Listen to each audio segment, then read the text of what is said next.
ये कहानी भोला नाम के एक 18 साल के लड़के की है जो अभी 11वीं क्लास में पढ़ाई कर रहा था। दोस्तों, कहानी को लास्ट तक सुनिएगा, बहुत ज्यादा मजा आने वाला है कि कैसे भोला अपनी भाभी को उसके मैके ले जाते समय कैसे बीच जंगल में दोनों लोग दुपट्टा बिछाकर खेलते हैं, क्योंकि रास्ते में ही मूड जाता है। भाभी अभी नई और जवान भी थी। भोला एक सीधा सादा और मेहनती लड़का था। कुछ समय पहले उसके बड़े भाई मोहन की शादी हुई थी। शादी के बाद मोहन काम की तलाश में दूसरे शहर चला गया और उसकी पत्नी घर पर अकेली रह गई। दिन बीतते गए और अकेलेपन की वजह से भाभी कुछ उदास रहने लगीं। एक दिन भाभी ने भोला से कहा, देवर जी, मुझे मायके जाना है, क्या तुम मुझे छोड़ने चलोगे? भोला, जो हमेशा अपने परिवार का ध्यान रखता था, तुरंत मान गया। भाभी को बाइक पर बैठाकर भोला उनके मायके की ओर निकल पड़ा। रास्ता सुनसान था और चारों तरफ घने जंगल थे। आधे रास्ते पर भाभी ने अचानक कहा, भोला, बाइक यहीं रोक दो, मुझे थोड़ी देर के लिए कुछ काम है। भोला ने भाभी की बात मानी और बाइक रोक दी। भाभी उसे लेकर जंगल की एक तरफ जाने लगीं। भोला को कुछ समझ नहीं आ रहा था, लेकिन उसने सवाल नहीं किया। जब वे झाड़ियों के पास पहुंचे तो भाभी ने धीरे से कहा, यहां मेरी एक पुरानी चीज गिरी थी, मैं इसे ढूंढने आई हूं। भोला को यह बात अजीब लगी, लेकिन उसने उनकी मदद करने का फैसला किया। जैसे ही वे झाड़ियों में कुछ ढूंढने लगे, अचानक कुछ ऐसा हुआ जिसे देखकर भोला के होश उड़ गए। क्या था वह रहस्य? क्यों भाभी ने जंगल में रुकने के लिए कहा था? दोस्तों, इस सस्पेंस का खुलासा जानने के लिए वीडियो को अंत तक देखें, क्योंकि आगे जो होगा वह आपको हैरान कर देगा। ये कहानी है बिहार के एक छोटे से गांव की, जहां दो भाई रहा करते थे। बड़े भाई का नाम मोहन था, जिसकी उम्र करीब 28 साल थी। वह दिल्ली में रहकर एक कंपनी में नौकरी करता था और अच्छा पैसा कमाता था। छोटा भाई भोला, जिसकी उम्र करीब 18 साल थी, गांव में ही रहता था। वह घर के छोटे मोटे काम संभालता और अपनी थोड़ी बहुत जमीन पर खेती करता। मोहन अपने छोटे भाई भोला की हर जरूरत का ध्यान रखता। वह दिल्ली से पैसे भेजता, जिनमें से भोला कुछ पैसे खेती किसानी में लगाता और बाकी अपनी जरूरतों के लिए रखता। एक दिन की बात है, भोला के मामा अचानक उसके घर आते हैं। भोला मामा का स्वागत करता है। चाय नाश्ता करते हुए वे आपस में बातें करने लगते हैं। तभी मामा गंभीर होकर कहते हैं, भोला, तुम्हारा भाई मोहन अब जवान हो गया है, उसकी शादी के बारे में सोचना चाहिए। मैंने एक लड़की देखी है, पास के गांव की रहने वाली है, बहुत सुंदर, पढ़ी लिखी और समझदार है। मुझे लगता है वह मोहन के लिए बिल्कुल सही रहेगी। भोला थोड़ी झिझकते हुए कहता है, मामा जी, मैं तो छोटा हूं, इन बातों की ज्यादा समझ नहीं है। आप ही बड़े हैं, अगर आपको लगता है कि ये सही है तो आप बात आगे बढ़ा सकते हैं। लेकिन दोस्तों, आगे क्या हुआ? क्या मोहन इस रिश्ते के लिए तैयार हुआ? क्या भोला और उसके मामा की योजना सफल रही? या फिर इस कहानी में कोई ऐसा मोड़ आया जिसकी किसी ने कल्पना भी नहीं की थी? असली सच्चाई जानने के लिए देखिए हमारी पूरी कहानी। यह कहानी है दो भाइयों और उनके मामा की, जो एक साधारण गांव में रहते थे। बड़े भाई मोहन 28 साल का दिल्ली में काम करता था और छोटा भाई भोला 18 साल का गांव में घर और खेती संभालता था। कहानी तब मोड़ लेती है जब भोला के मामा अचानक उससे मिलने आते हैं। बातचीत के दौरान मामा गंभीर स्वर में कहते हैं, भोला, तुम्हारा भाई अब शादी के लायक हो गया है। मैंने पास के गांव में एक लड़की देखी है, वह सुंदर, पढ़ी लिखी और समझदार है, मोहन के लिए बिल्कुल सही रहेगी। भोला थोड़ा झिझकते हुए कहता है, मामा जी, ये तो बड़े भैया का मामला है, आप उनसे ही बात कीजिए। मामा तुरंत मोहन को फोन लगाते हैं और अपना प्रस्ताव रखते हैं। मोहन हंसते हुए जवाब देता है, मामा जी, अगर आपको लगता है कि यह सही है तो आप लड़की वालों से बात कर सकते हैं, मुझे आपकी पसंद पर भरोसा है। कहानी आगे बढ़ती है। मामा तुरंत लड़की के माता पिता से मिलने जाते हैं। लड़की का नाम अंजू है, 24 साल की, और गांव में अपनी सादगी और समझदारी के लिए जानी जाती है। मामा अंजू के परिवार से मोहन की तारीफ करते हैं।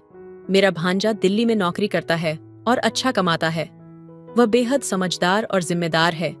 लड़की के माता पिता इस रिश्ते में दिलचस्पी दिखाते हैं और कहते हैं, पहले हम आपके भांजे से मिलना चाहेंगे। अगर हमें वह पसंद आए तो बात आगे बढ़ाएंगे। मामा तुरंत मोहन को फोन करके बुलाते हैं।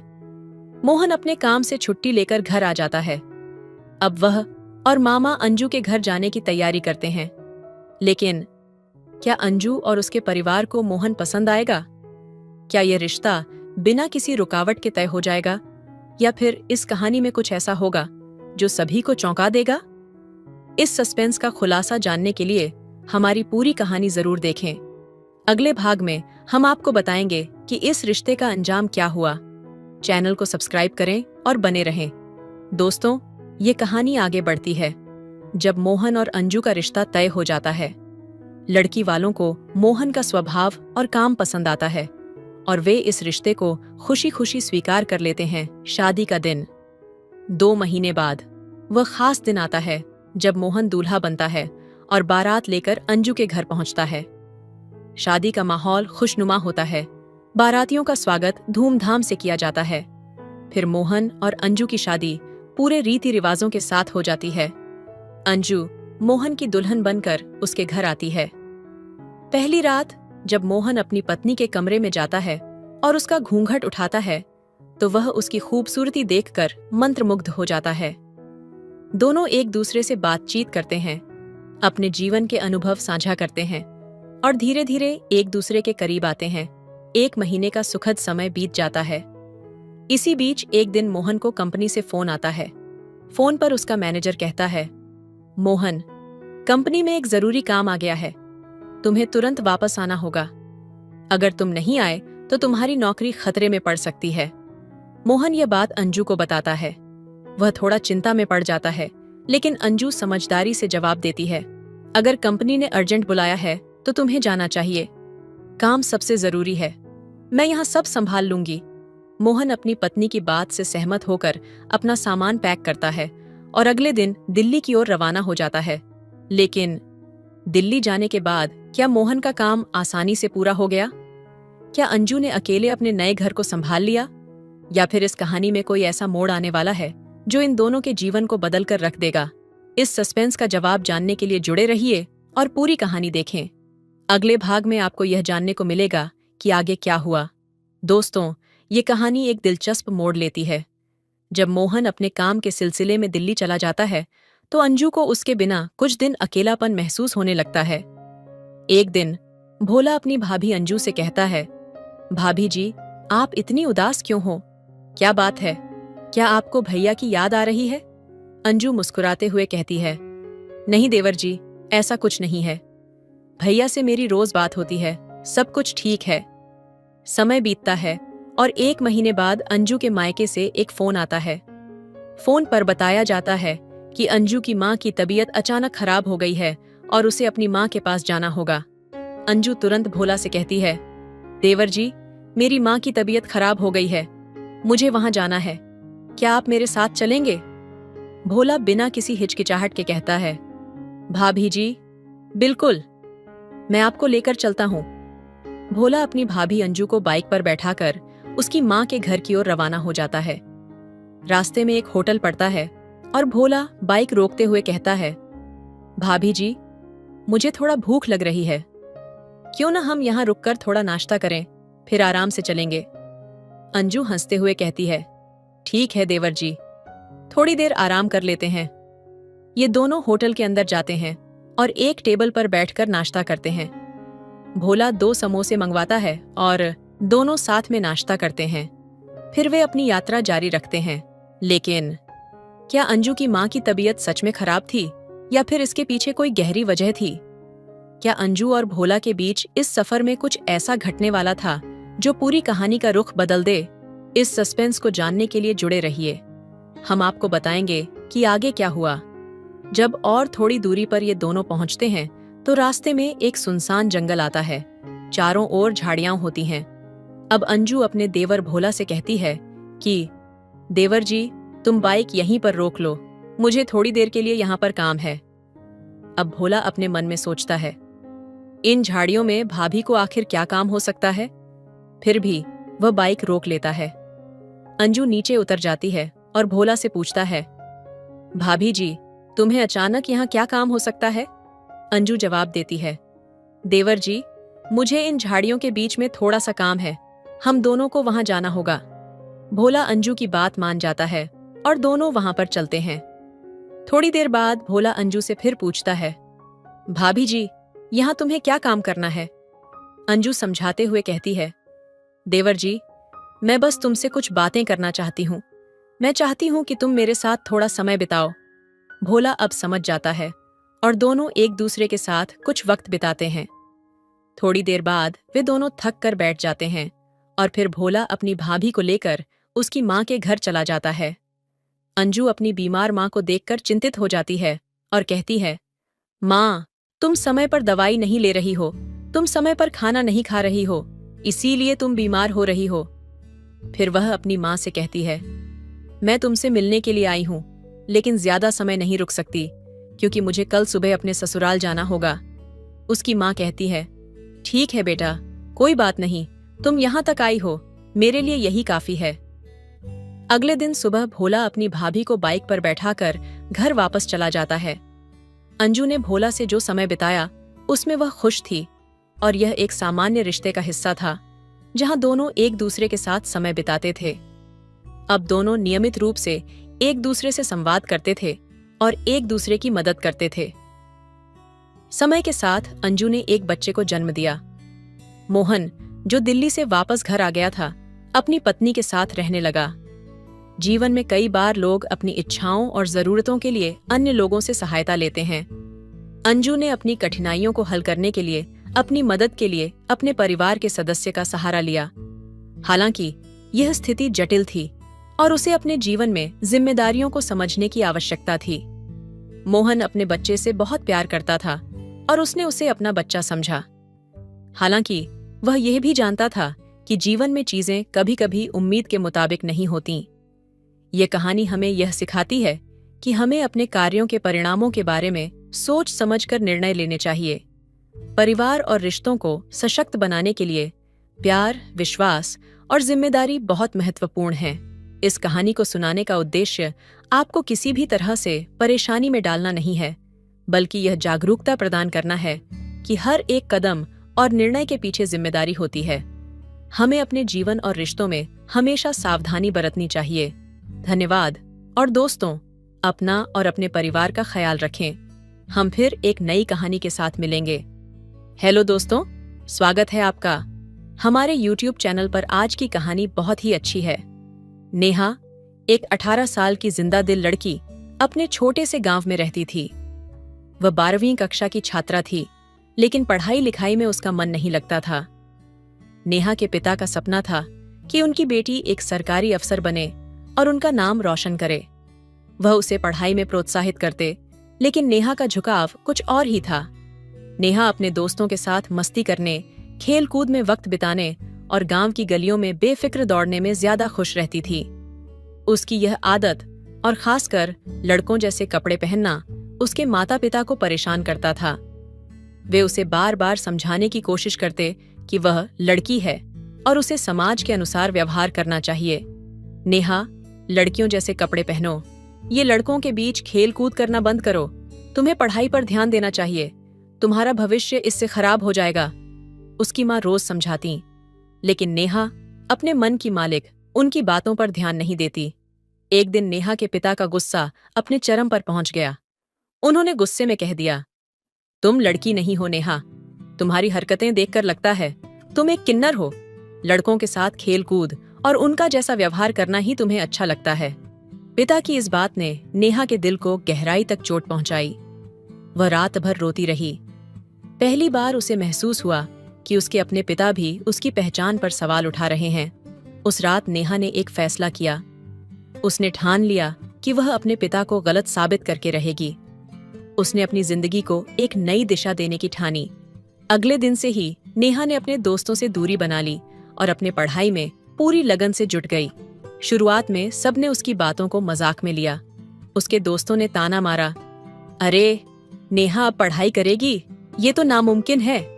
लेकिन नेहा ने किसी की परवाह नहीं की। नेहा सुबह जल्दी उठती, घंटों पढ़ाई करती और अपने सपनों को पाने के लिए मेहनत करती। कई बार वह थक जाती, लेकिन उसके पिता की कही वह कड़वी बात उसे हर बार नई ऊर्जा देती। सालों की मेहनत के बाद नेहा ने वह कर दिखाया जो किसी ने सोचा भी नहीं था। उसने सिविल सर्विस परीक्षा पास कर ली और एक बड़ी सरकारी अफसर बन गई। उसके पिता की आंखों में गर्व के आंसू थे। एक दिन जब नेहा ने अपने पिता से कहा, पापा, आपने मुझे किन्नर कहा था, लेकिन वही बात मेरी ताकत बन गई। आज मैं जो कुछ भी हूं उसमें आपकी बातों का बड़ा हाथ है। तो उसके पिता भावुक हो गए। उन्होंने नेहा को गले लगाते हुए कहा, बेटा, तुमने हमें गर्व महसूस करवाया है। मुझसे गलती हुई थी, लेकिन तुमने मुझे गलत साबित कर दिया। ये कहानी मध्य प्रदेश के एक छोटे से गांव की है, जहां एक साधारण सा परिवार रहता था। परिवार में 4 सदस्य थे। पिता रघुवीर, जो मेहनती किसान थे, उनकी पत्नी सुशीला, एक समर्पित गृहिणी, और उनके 2 बच्चे, बड़ी बेटी नेहा और उसका छोटा भाई अंशु। नेहा 18 साल की थी और 12वीं कक्षा में पढ़ रही थी। उसके पिता का सपना था कि वह अपनी बेटी को पढ़ा लिखा कर एक सम्मानित सरकारी अफसर बनाए। उन्होंने अपने जीवन की हर छोटी बड़ी खुशी को ताक पर रखकर यह सपना देखा था। लेकिन नेहा का मन पढ़ाई में नहीं लगता था। उसके हर विषय में नंबर कम आते थे और वह बार बार असफलताओं का सामना करती थी। नेहा का स्वभाव उसके माता पिता के लिए हमेशा चिंता का विषय रहा। वह लड़कों की तरह कपड़े पहनती, उन्हीं के साथ खेलती और उन्हें अपना साथी मानती। गांव के लोग और समाज के पुराने विचार रखने वाले लोग नेहा के इस व्यवहार को टेढ़ी नजरों से देखते थे।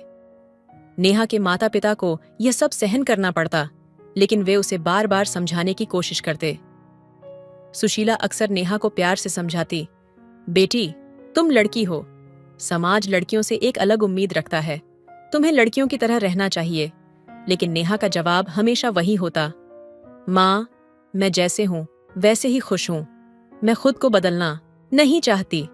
नेहा के इस स्वभाव के पीछे एक छुपा हुआ दर्द था, जिसे शायद किसी ने महसूस नहीं किया। वह समाज की उन बेड़ियों से आजाद रहना चाहती थी जो लड़कियों को सीमित कर देती हैं। नेहा अपने तरीके से जीने की चाह रखती थी, लेकिन अपने पिता के सपने और समाज के दबाव के बीच वह अक्सर खुद को टूटा हुआ महसूस करती। एक दिन रघुवीर ने नेहा से कहा, बेटी, तुम्हारे माता पिता होने के नाते हमने तुम्हारे लिए सपने देखे हैं, लेकिन अगर तुम वही करना चाहती हो जो तुम्हारा दिल कहता है, तो हम तुम्हें रोकेंगे नहीं। बस इतना ध्यान रखना कि तुम्हारे फैसले तुम्हारे भविष्य को बर्बाद न करें। ये सुनकर नेहा की आंखों में आंसू आ गए। उसने पहली बार महसूस किया कि उसके पिता के सपनों के पीछे उनका कितना प्यार और त्याग छिपा है। उसने ठान लिया कि वह पढ़ाई में मेहनत करेगी, लेकिन अपने असली स्वभाव को नहीं बदलेगी। नेहा ने धीरे धीरे पढ़ाई पर ध्यान देना शुरू किया। अपने माता पिता की उम्मीदों को पूरा करने और अपनी पहचान को बनाए रखने की इस जद्दोजहद ने उसे और मजबूत बना दिया। मध्य प्रदेश के एक छोटे से गांव में नेहा के परिवार पर समाज का दबाव दिन प्रतिदिन बढ़ता जा रहा था। नेहा के माता पिता उसकी हरकतों से चिंतित थे। उनकी बेटी का व्यवहार, लड़कों जैसे कपड़े पहनना और उन्हीं के साथ खेलना गांव वालों की चर्चा का विषय बन चुका था।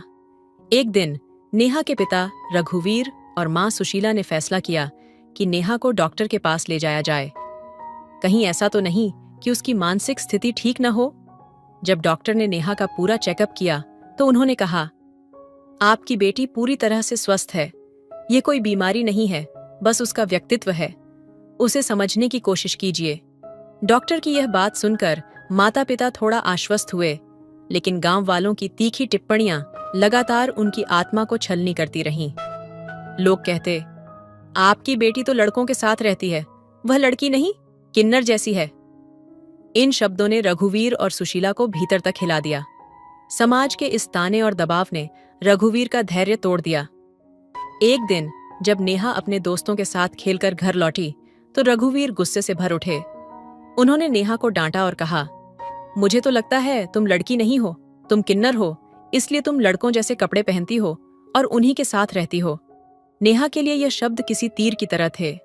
उसने अपने पिता की आंखों में जो निराशा देखी, उसने उसकी आत्मा को झकझोर दिया। आंसुओं से भरी आंखों और कांपती आवाज में नेहा ने जवाब दिया, पिताजी, आप सोचते हैं कि मैं किन्नर हूं, लेकिन मैं आपको एक दिन साबित करके दिखाऊंगी कि मैं किन्नर नहीं, बल्कि आपकी उम्मीदों पर खरी उतरने वाली एक बेटी हूं। उस रात नेहा पूरी तरह टूट चुकी थी। वह अकेले बैठकर सोचने लगी कि क्या वह सच में गलत है। क्या उसका व्यवहार उसके माता पिता और समाज के लिए बोझ बन गया है। लेकिन फिर उसने अपने अंदर एक नई ऊर्जा महसूस की। उसने ठान लिया कि वह अपने तरीके से अपनी पहचान बनाएगी और अपने माता पिता को गर्व महसूस कराएगी। नेहा ने खुद को बदलने की कोशिश नहीं की, बल्कि अपनी सोच और मेहनत को बदल दिया। उसने पढ़ाई पर ध्यान केंद्रित करना शुरू किया। अब उसका हर कदम उसके माता पिता के सपनों और समाज की धारणाओं को चुनौती देने के लिए था। नेहा अपने माता पिता के शब्दों से आहत थी, लेकिन उसने हार मानने के बजाय एक निर्णय लिया। उसने अपने मन में ठान लिया कि वह उन्हें दिखाएगी कि वह एक लड़की है और अपनी पहचान और सामर्थ्य को साबित करेगी। दिन बीतते गए। दिवाली का त्योहार आ पहुंचा। गांव में हर जगह रोशनी, पटाखों की आवाज और खुशियों का माहौल था। हर कोई त्योहार की तैयारियों में व्यस्त था, लेकिन इस खुशी के माहौल में नेहा के दिल में कुछ और ही चल रहा था। दिवाली की रात, जब पूरा परिवार त्योहार में व्यस्त था, नेहा अपने कमरे में चली गई। उसकी मां सुशीला उसे बुलाने के लिए कमरे में गईं, लेकिन जैसे ही उन्होंने दरवाजा खोला, नेहा वहां नहीं थी। कमरे का खालीपन देखकर सुशीला का दिल जोर से धड़कने लगा। नेहा, नेहा, कहाँ गई ये लड़की? सुशीला पूरे घर में नेहा को ढूंढने लगी, लेकिन नेहा कहीं नहीं मिली। घबराई हुई सुशीला ने अपने पति रघुवीर को बताया, नेहा घर में नहीं है, मैंने हर जगह देख लिया। रघुवीर के चेहरे पर चिंता की लकीरें उभर आईं। वह तुरंत गांव के उन लड़कों के पास गए जिनके साथ नेहा अक्सर खेला करती थी। उन्होंने हर किसी से पूछा, क्या तुमने नेहा को देखा है? लेकिन सभी का जवाब एक ही था, नहीं चाचा, हमने नेहा को नहीं देखा। नेहा का कोई पता नहीं चलने पर परिवार पर घबराहट का साया छा गया। वे रात भर जागते रहे, उम्मीद करते रहे कि नेहा कहीं आसपास ही होगी और सुबह तक लौट आएगी। लेकिन सुबह हो गई और नेहा का कोई सुराग नहीं मिला। रघुवीर ने सुबह के उजाले में गांव में फिर से नेहा की तलाश शुरू की। उन्होंने हर चौखट पर जाकर पूछा, लेकिन नेहा का कहीं अता पता नहीं था। सुशीला की आंखों में आंसू थे। उन्हें समझ नहीं आ रहा था कि उनकी बेटी कहाँ चली गई और क्यों। अब यह चिंता सिर्फ माता पिता तक सीमित नहीं रही। गांव के लोग भी नेहा की खोज में शामिल हो गए। हर किसी के मन में सवाल था, नेहा कहाँ गई होगी? क्या उसने कुछ गलत कदम उठाया, या फिर वह किसी अनजान जगह पर चली गई? नेहा की अनुपस्थिति ने हर दिल में बेचैनी भर दी। उसकी मां का रो रो कर बुरा हाल था और रघुवीर अंदर से टूट चुके थे। उन्होंने खुद से कहा, क्या हमने अपनी बेटी को इतना आहत कर दिया कि उसने घर छोड़ दिया? क्या हमारे शब्द उसके लिए इतने कठोर थे कि वह यह सब सह न सकी? लेकिन किसी को नहीं पता था कि नेहा ने यह कदम क्यों उठाया। उसने अपने दिल में क्या ठान रखा था। और सबसे बड़ा सवाल यह था, क्या नेहा लौट कर आएगी? नेहा के अचानक गायब होने से परिवार की दुनिया थम सी गई थी। रघुवीर और सुशीला हर गली, हर चौखट पर अपनी बेटी को ढूंढ चुके थे। जब उनकी हर कोशिश नाकाम रही, तो आखिरकार वे थके हारे नजदीकी पुलिस स्टेशन पहुंचे और नेहा की गुमशुदगी की रिपोर्ट दर्ज करवाई। पुलिस तुरंत हरकत में आई। नेहा का मामला अब एक अनजान चुनौती बन गया था। सबसे पहले उन लड़कों से पूछताछ की गई जिनके साथ नेहा खेला करती थी। पुलिस एक एक करके हर घर गई, हर लड़के से सवाल किए, लेकिन कोई भी ठोस जानकारी नहीं मिली। हर उत्तर एक बंद दरवाजे जैसा महसूस हुआ। अब पुलिस ने नेहा की कॉल डिटेल निकालनी शुरू की। घंटों तक डेटा खंगाला गया, लेकिन वहां भी कोई सुराग नहीं मिला। ये केस हर गुजरते पल के साथ और जटिल होता जा रहा था। नेहा के माता पिता का रो रो कर बुरा हाल था। सुशीला का चेहरा हर बीते दिन के साथ बुझता जा रहा था। उनकी आंखों से आंसू थमने का नाम ही नहीं ले रहे थे। रघुवीर अंदर से टूट चुके थे, लेकिन अपने परिवार को संभालने की कोशिश कर रहे थे। हर रात उनके मन में यही सवाल गूंजता, नेहा कहाँ होगी? क्या वह ठीक होगी? क्या हमने ही उसे इतना आहत कर दिया कि वह हमें छोड़कर चली गई? 1 हफ्ता गुजर गया। पुलिस पूरी ताकत के साथ नेहा की तलाश में जुटी रही, लेकिन हर दिशा में सन्नाटा ही था। उसके माता पिता की उम्मीदें अब धीमी पड़ने लगी थीं। आखिरकार जब वे दोबारा पुलिस स्टेशन पहुंचे, तो वहां के दारोगा ने कहा, जब आपकी बेटी का कोई सुराग मिलेगा तो हम आपको तुरंत सूचित करेंगे। ये शब्द सुनकर भी उनका दर्द कम नहीं हुआ। नेहा का घर लौटने का इंतजार करते हुए एक और महीना बीत गया। हर गुजरते दिन के साथ उनका दुख गहराता गया। रघुवीर रातों को जागते हुए अपनी बेटी की तस्वीर देखते और सोचते, क्या हमसे कोई गलती हो गई? क्या हमने कभी उसकी बातों को समझने की कोशिश नहीं की? सुशीला के लिए हर सुबह एक नई तकलीफ बन चुकी थी। वह दरवाजे पर बैठी रहती, हर गुजरते इंसान की तरफ उम्मीद भरी नजरों से देखती, जैसे वह कोई खबर लेकर आएगा, लेकिन कोई नहीं आता। इस पूरे समय पुलिस की टीमें हर दिशा में नेहा की तलाश कर रही थीं। गांव और उसके आसपास के इलाकों को खंगाला जा चुका था, लेकिन नेहा का कोई सुराग नहीं मिला। माहौल अब केवल डर और दुख से भरा हुआ था। नेहा की अनुपस्थिति ने घर और गांव दोनों पर एक स्याह छाया डाल दी थी। हर किसी के मन में यही सवाल था, आखिर नेहा कहाँ चली गई और क्या वह कभी वापस आएगी? नेहा के माता पिता की उम्मीद धीरे धीरे मुरझा रही थी। हर दिन उनके दिल में एक नया घाव होता और वे बस एक चुप्पी में जीने लगे थे। रघुवीर और सुशीला हर दिन अपनी बेटी की यादों में खो जाते। एक बार फिर वे पुलिस स्टेशन पहुंचे, लेकिन उनकी उम्मीदें बहुत कम हो चुकी थीं। दारोगा साहब, रघुवीर ने गहरी निराशा के साथ पूछा, क्या हमारी बेटी का कोई सुराग मिला? दारोगा साहब ने धीरे से सिर हिलाया। मुझे अफसोस है, लेकिन आपकी बेटी का कुछ भी पता नहीं चला। हम पूरी कोशिश कर रहे हैं, लेकिन अब तक कोई जानकारी नहीं मिल पाई है। दिन धीरे धीरे महीने और फिर महीने सालों में बदल गए। 6 महीने का वक्त बीत गया। एक दिन फिर से रघुवीर और सुशीला पुलिस स्टेशन गए, जहां उन्होंने उम्मीद के साथ दारोगा साहब से पूछा, क्या अब तक हमारी बेटी का कोई पता चला है? दारोगा साहब की आवाज में एक ठंडापन था। आपकी बेटी का केस अब हम बंद कर चुके हैं। फाइल को बंद कर दिया गया है। रघुवीर और सुशीला की आंखों में आंसू थे, लेकिन उनके पास और कोई जवाब नहीं था। वे चुपचाप स्टेशन से बाहर आ गए, मानो उनकी दुनिया पूरी तरह से थम सी गई थी। उन्होंने सोचा, क्या अब हमें इसे भूल जाना चाहिए? घर लौटते हुए उनके कदम भारी थे। 1 साल गुजर गया और नेहा की यादें धीरे धीरे एक दर्द बनकर उनके दिल में बस गई थीं। लेकिन यह क्या? एक दिन एक चमत्कार हुआ। रघुवीर और सुशीला घर के आंगन में खड़े थे। जब उनकी नजरें अचानक दरवाजे पर पड़ीं, उनका दिल धड़कने लगा। जब उन्होंने देखा, एक लड़की जिसे वे पहचानते थे अचानक उनके सामने खड़ी थी। उनकी बेटी नेहा, जो 1 साल से खो गई थी, अब उनके सामने खड़ी थी। नेहा के हाथ में 1 महीने का बच्चा था और उसके पास एक लड़का भी खड़ा था। यह दृश्य उनके दिलों में एक तूफान सा लाया। सुशीला के होंठ कांपने लगे। वह दौड़ी और नेहा को अपनी बाहों में भर लिया, लेकिन फिर उसकी आंखों में सवाल था, बेटा, ये सब क्या हो रहा है? नेहा की आंखों में एक दर्द और गम था, जैसे वह किसी गहरी जिंदगी की सच्चाइयों से जूझ रही हो। उसने धीरे से अपनी माँ की ओर देखा और कहा, माँ, मैं वो नहीं कर पाई जो आप चाहते थे। उसकी आवाज में ऐसी टूटन थी जिसे सुनकर सुशीला का दिल और भी ज्यादा टूट गया। वह नेहा को समझने की कोशिश करती है, लेकिन वह भी यह समझ नहीं पा रही थी कि उसकी बेटी ने ऐसा कदम क्यों उठाया। नेहा चुपचाप खड़ी रही, अपनी दुनिया में खोई हुई। वह इस वक्त तक नहीं समझ पाई थी कि जिस रास्ते पर वह चली थी, वह उसकी पहचान और आत्मसम्मान को किस हद तक बदल चुका था।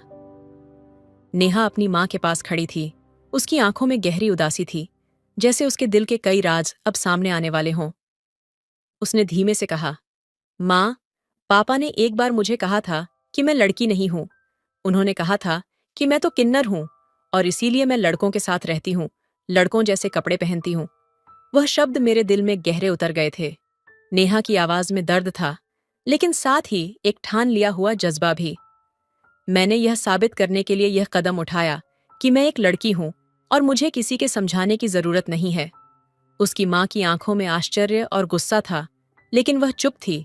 नेहा ने जारी रखा, यह बच्चा मेरा है और यह लड़का, ये मेरा पति है। मैंने उससे कोर्ट मैरिज की है। उसकी माँ ने देखा, यह सच था। उसने बच्चे को अपनी गोद में उठा लिया और उसकी आंखों में आंसू थे, लेकिन इन आंसुओं में अब सच्चाई और प्यार था। बेटा, मुझे तुमसे कोई शिकायत नहीं है, माँ ने धीरे से कहा। तुमने जो भी किया वह तुम्हारा अधिकार था, लेकिन मुझे यह सोचने का मौका दो, तुम दोनों को हम अपना लेंगे। नेहा ने अपनी माँ के शब्दों को सुना और उसकी आंखों में एक सुकून आ गया। वह बहुत समय से यही सुनना चाहती थी, लेकिन यह सुनकर उसकी पूरी दुनिया बदल गई थी। उसने एक गहरी सांस ली और अपनी माँ के पास बैठ गई। नेहा के पिता की आंखों में अब आंसू थे। वह अपने ही की पर पछता रहे थे। वह अपनी बेटी के पास आकर खड़े हो गए और उनकी आवाज कांप रही थी। बेटा, मुझे माफ कर दो। मैंने बिना वजह तुम्हारे ऊपर शक किया। मैं जानता हूं कि तुम्हारे साथ ऐसा करना नहीं चाहिए था। नेहा ने एक पल के लिए अपने पिता की ओर देखा और फिर उसकी आंखों में समझ और ममता का एक अदृश्य बंधन बन गया। पापा, मुझे अब भी आप पर यकीन है। आप मेरी दुनिया हो और मैं हमेशा आपकी बेटी रहूंगी। हम सब एक साथ हैं, यही काफी है, उसकी मां ने कहा और नेहा को अपने गले से लगा लिया। लेकिन इस घटना के बाद एक सवाल अब भी बाकी था। क्या यह समाज कभी अपने बच्चों को बिना किसी दबाव या शक के देख पाएगा? क्या हम कभी उन शब्दों के असर को समझ पाएंगे जो हम अपने बच्चों पर बिना सोच समझ के कहते हैं? इस कहानी का उद्देश्य यही है कि कभी भी किसी के प्रति शक और अनावश्यक दबाव न डालें, क्योंकि आप नहीं जानते कि आपकी एक छोटी सी बात किसी के दिल में क्या असर डाल सकती है और वह क्या कदम उठा सकता है जो आपके लिए शायद समझ में ना आए, लेकिन उसकी जिंदगी के लिए अहम हो। यह कहानी हमें कई महत्वपूर्ण बातें सिखाती है जो हमारे जीवन में सकारात्मक बदलाव ला सकती हैं। इन सिखों को संक्षेप में इस प्रकार समझा जा सकता है: अपनी पहचान को स्वीकारें। कहानी यह बताती है कि हर व्यक्ति की अपनी एक अलग पहचान होती है, जिसे हमें समझने और स्वीकारने की आवश्यकता है। नेहा ने अपनी पहचान के साथ संघर्ष किया, लेकिन जब उसने खुद को स्वीकार किया तो उसकी जिंदगी में शांति और समझ आई। हमें अपनी असलियत को समझने और उसे स्वीकारने का साहस रखना चाहिए। समाज के दबाव से ऊपर उठें। समाज के बनाए गए नियम और धारणाओं से परे जाकर हमें खुद की शर्तों पर जीने का हक है। किसी को भी यह अधिकार नहीं है कि वह हमें हमारी पहचान और जीवन के तरीके को लेकर जज करे। हमें खुद पर यकीन रखना चाहिए और अपनी राह खुद चुननी चाहिए। परिवार का समर्थन और प्यार। इस कहानी में परिवार का प्यार और समर्थन सबसे महत्वपूर्ण था।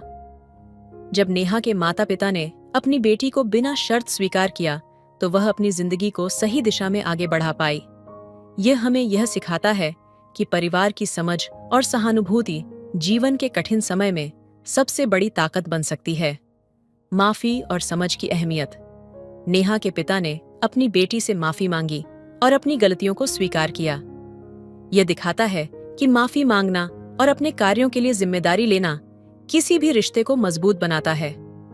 हमें अपनी गलतियों को स्वीकार करके माफी मांगने का साहस रखना चाहिए ताकि रिश्ते में विश्वास और समझ बनी रहे। शब्दों की ताकत। कहानी में यह भी सिखाया गया है कि हमारे शब्दों का दूसरों पर गहरा असर हो सकता है। हमें कभी भी किसी को नीचा दिखाने या बिना सोच समझे कोई बात नहीं करनी चाहिए। शब्दों का चुनाव हमेशा समझदारी से करना चाहिए, क्योंकि वे किसी की आत्मा को छू सकते हैं या उसे चोट पहुंचा सकते हैं। ये कहानी हमें यह सिखाती है कि हमें अपने बच्चों, परिवार और समाज के लोगों को बिना किसी पूर्वाग्रह के समझना चाहिए। उनकी पहचान और निर्णयों को सम्मान देना चाहिए, क्योंकि हम कभी नहीं जान सकते कि हमारी एक छोटी सी बात किसी के जीवन को कैसे प्रभावित कर सकती है। तो दोस्तों, आपको यह कहानी कैसी लगी कमेंट करके जरूर बताएं। मिलते हैं अगले कहानी में, तब तक अपना ख्याल रखिए। धन्यवाद।